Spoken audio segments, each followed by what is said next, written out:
Bonjour les enfants, bonjour Pablo, bonjour Julie, bonjour Sam. Aujourd'hui, je vous propose une histoire classique. Classique, ça veut dire qu'elle est ancienne, que c'est une histoire que vos parents écoutaient déjà, que vos grands-parents écoutaient déjà. Elle s'appelle Le Petit Poucet. Un pauvre bûcheron et sa femme avaient 7 garçons. Le dernier était si petit qu'il l'avait surnommé le Petit Poucet. Cet automne-là, la région souffrit d'une grande famine. Et cette famille, plus que tout autre. « Nos petits vont mourir de faim sous nos yeux !» sanglotait la bûcheronne. « Non, nous allons les perdre dans la forêt. » Le Petit Poucet, caché sous le tabouret de son père, avait tout entendu. Il réfléchit et de bon matin se sauva jusqu'à la rivière pour remplir ses poches de cailloux blancs. Plus tard, tandis que les 7 frères faisaient des fagots dans la forêt, leurs parents s'enfuirent tristement sans se retourner. Perdu, tout seul, le Petit Poucet, lui, ne pleurait pas. Tout le long du chemin, il avait semé ses cailloux en cachette. De caillou en caillou, ils retrouvèrent leur chaumière et leurs parents, ravis de les revoir. Hélas, c'était toujours la famine. Encore une fois, le bûcheron décida de perdre ses enfants dans la forêt. Le Petit Poucet voulut sortir pour ramasser d'autres cailloux, mais la porte était verrouillée.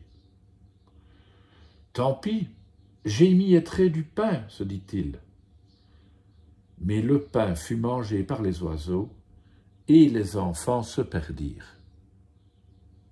La nuit vint, et avec elle, les hurlements des loups et la pluie d'orage.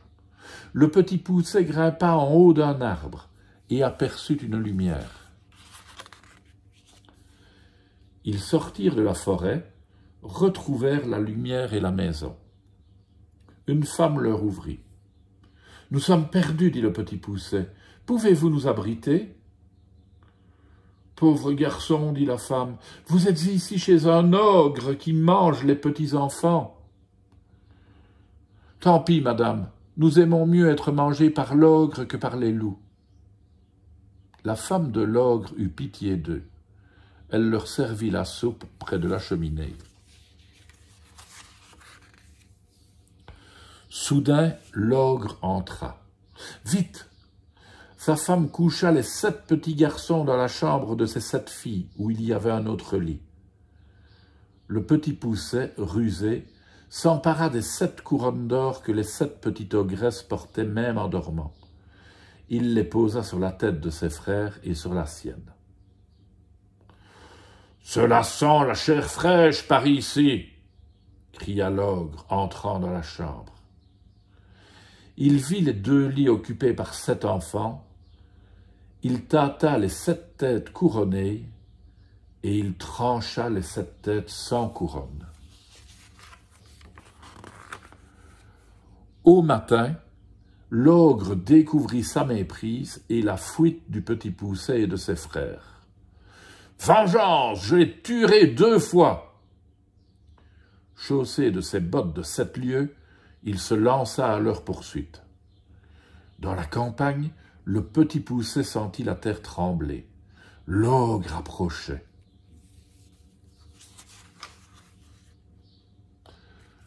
Le Petit Poucet se cacha avec ses frères sous un rocher. Harassé de fatigue et de colère, l'ogre s'abattit sur le rocher et s'endormit.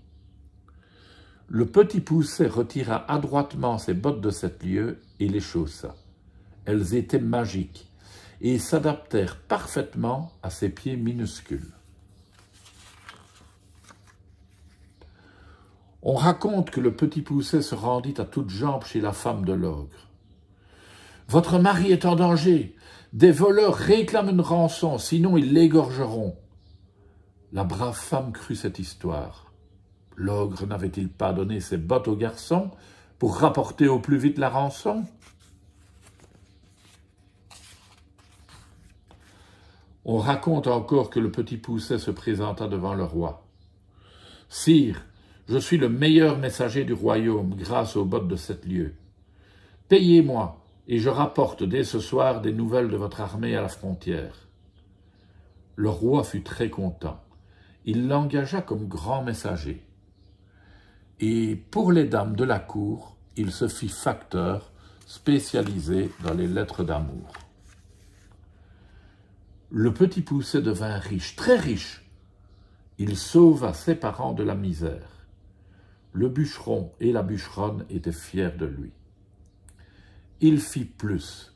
Il installa ses 6 frères à la cour du roi où ils eurent du travail. Et tous furent très heureux toute leur vie. Et ben voilà comment le petit Poucet et ses 6 frères s'en sont sortis. L'ennui, c'est que les 7 filles de l'ogre, elles ne s'en sont pas sorties, elles. Hein? À demain, les enfants.